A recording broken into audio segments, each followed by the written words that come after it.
Hey guys, the Explorer 4 here, Horrorboy465. Welcome back to some more reviews.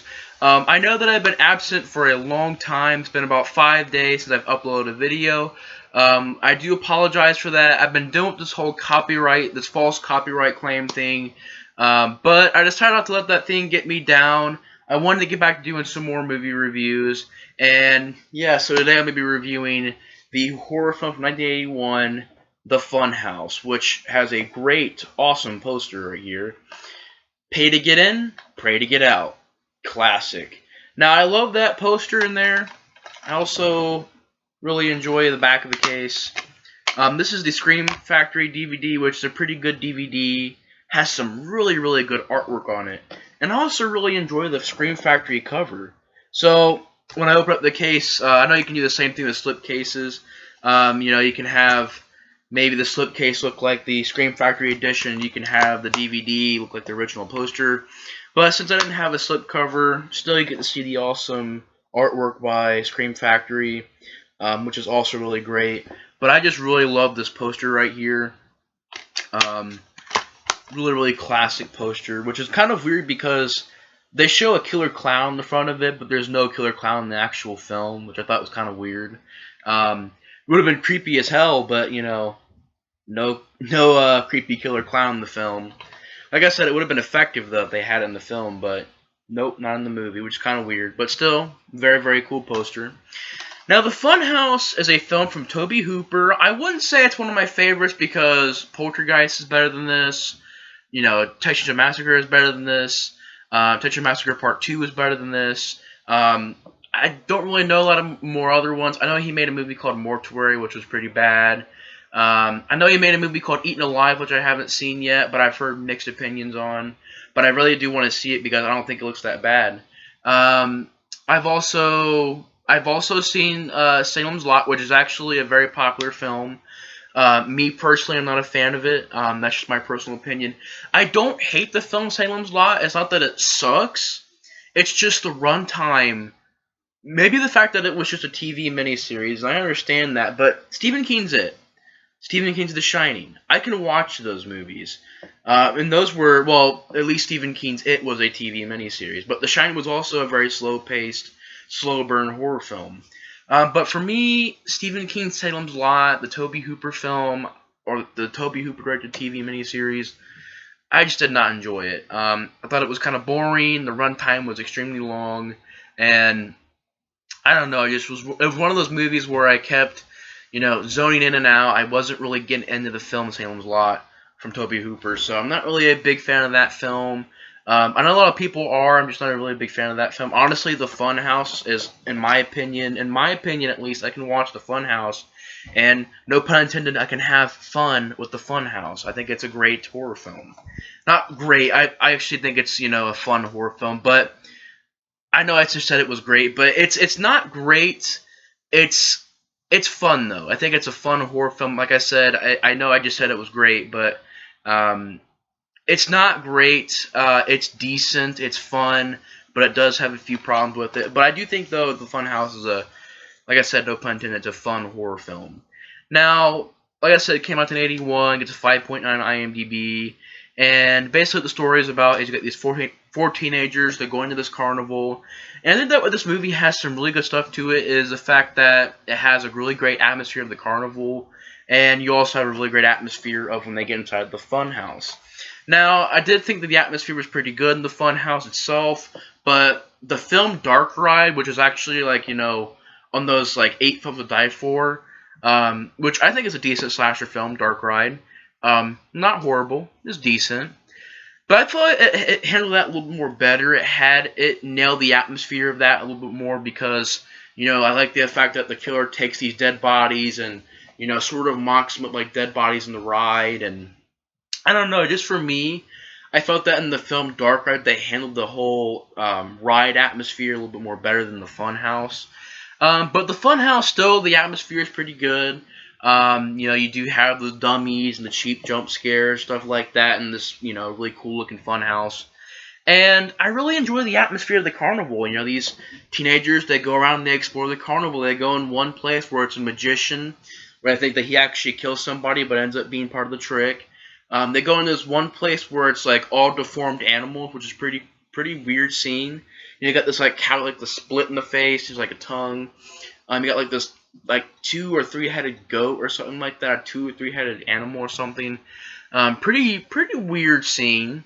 And then they walk around, having some fun at the carnival, and it was just really cool to see that. And the atmosphere for this one to take place in was actually really good. The carnival atmosphere was great. The cast did a great job. The acting was actually really good.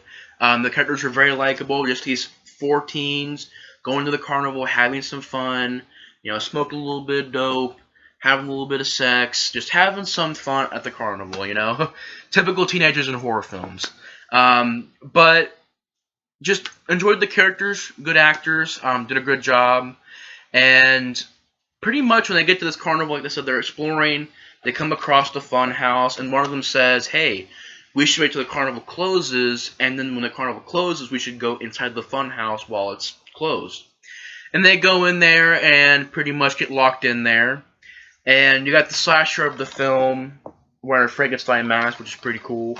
And freaking hilarious scene where he pretty much pays the gypsy of the carnival to, pretty much get laid. And, it doesn't go his way. He's not satisfied with it, so he decides to strangle the gypsy. And from there on, these teenagers get caught up in the mix. They get found and caught. And they're getting chased to this fun house. And pretty much from there on, it's up to them to survive the night. And they're locked in this fun house. They can't get out. They're trying every way they can. And they get knocked up one by one. Now, let's get into the pros and cons of this film. The good things is the atmosphere, the music. I really enjoyed the creepy carnival music in the film. Really enjoyed the poster. And also the Scream Factory poster as well. So I really enjoyed the artwork for the movie and the poster and stuff. Like I said, good music, good characters, great acting in the film for being a slasher film. Decent effects when it comes to, I don't know if you guys can see it, but this deformed character right here. Try to get you guys, see if you guys can see this right there. Pretty cool scene where he has the Frankenstein mask on, takes it off, reveals the entire face, and it's a freaking crazy scene. So really good negative effects on that. But what I gotta get into is that this movie, for me at least, feels like a slasher film. Okay, it's a slasher film. This is 1981. This is a year after Friday the 13th. And in my opinion, this movie, even compared to the first Friday the 13th, these death scenes are very tame. Very tame. I would say that you don't really see too much blood. You don't really see too much gore. At least in Friday the 13th, axe to the face. Kevin Bacon get the arrow to the neck in the gory scene. And the girl getting her throat slit. The decapitation scene. You had a lot of great gory scenes in Friday the 13th. Granted, they're a little bit tame compared to nowadays. But the uncut version is really gory. Or at least the added stuff in there made it a little bit more gorier.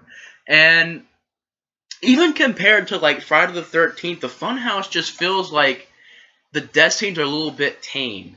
And it does kind of feel like a slasher film because, like I said, these teenagers, they get knocked up one by one. One gets, like, a noose around his neck and hung. The other girl pretty much gets stuck in these ventilation systems. And the slasher of the film, he ends up chasing after her. I forgot what his name is. But he ends up chasing after the girl. And, trying to see here if they have a name for him, but I don't really remember. I'm trying to see if they have on the back here, but pretty much the slasher of the film. I don't really remember his name, but he's in the ventilation system as well. Pretty much all he does is claw her to death, scratches her. You see a little bit of blood, keeps scratching her, and then she pretty much dies from that. You don't really see too much when it comes to, like, gore and stuff. That's, like, one of the big problems of the film, is that it has a lot of stuff going for it. It's just, it is a slasher film. It does have some death scenes in there. It's just they're not too gory. They're not, it just feels very tame. And then the other guy, he ends up killing the one person who's actually taking care of the slasher of the film. And he, like, impales his bad guy on, like, this, I don't know if it's like a knife or something like that, but he gets impaled. but then also the guy grabs him and impales him a little bit. And then the slasher comes in and actually kills the lead girl's boyfriend. And it's pretty much on the lead girl. She is running to the funhouse, goes pretty much to the underground part of the funhouse where all the robotics and mechanics are. Gets the slasher caught between his gears. It crushes him. I think it also like electrifies him or something like that. I think it just crushes him or something like that. And pretty much kills him. And then she walks off and the movie ends. Now, like I said, I thought the story was pretty good for being a slasher film. You know, these characters just going to the carnival, having fun. Great atmosphere of the carnival. Acting was good. Characters were likable. Slasher was pretty decent. The guy who sort of helps out the slasher was a pretty decent character as well. It has great makeup effects when it comes to the slasher. It's just, you know, as far as death scenes go, there's not much of the makeup effects. But features-wise, on this DVD, you do get a commentary, you get interviews, you get an audio interview, and you also get an interview with executive producer Mark Lester and composer John Beal. You also get an audio interview with actor William Finley, who is, I think he's played the guy who takes care of the slasher in the movie. You get theatrical trailers, TV spots. Well, you get a theatrical trailer, TV spots, and more. I think you also got, a photo gallery. I think you got a behind-the-scenes photo gallery as well. I'm not too sure. I didn't check out the commentary yet, but I definitely want to check it out one day. But The Funhouse is still a fun horror film with a few problems. It doesn't really have a slow pace either. The pacing is actually pretty decent. It goes by at a decent pace. I would say it's a pretty fun horror film. But the big problem with this movie, honestly, is just the fact that it is a slasher film, but the death scenes really aren't much to... That's why I can't say it's a great slasher film, because it's not really a great slasher film. But, I don't know. I think it's a pretty fun horror film. I just think that when it comes to the slasher film aspect of it, because you do get death scenes and stuff like that, it was just very tame. And that's probably the only big problem with the film. But as far as good things go, you know, the music was great, direction was pretty decent, atmosphere is really good, the carnival, the idea of these kids going to the carnival was pretty good, decent pace, good makeup effects from the monster, the mutant killer of the film, and just altogether pretty decent film. And I wanted to review this movie before I review, because tomorrow's Valentine's Day, I wanted to review My Bloody Valentine. But tonight I wanted to review The Funhouse. And I've been dealing with the whole copyright thing, and, you know, it's kind of been getting me down. It's why I haven't really been making too many videos lately, because I've been trying to deal with this whole copyright thing. Gotta send a counter notification. And I've been trying to deal with the, you know, the whole the false copyright claim.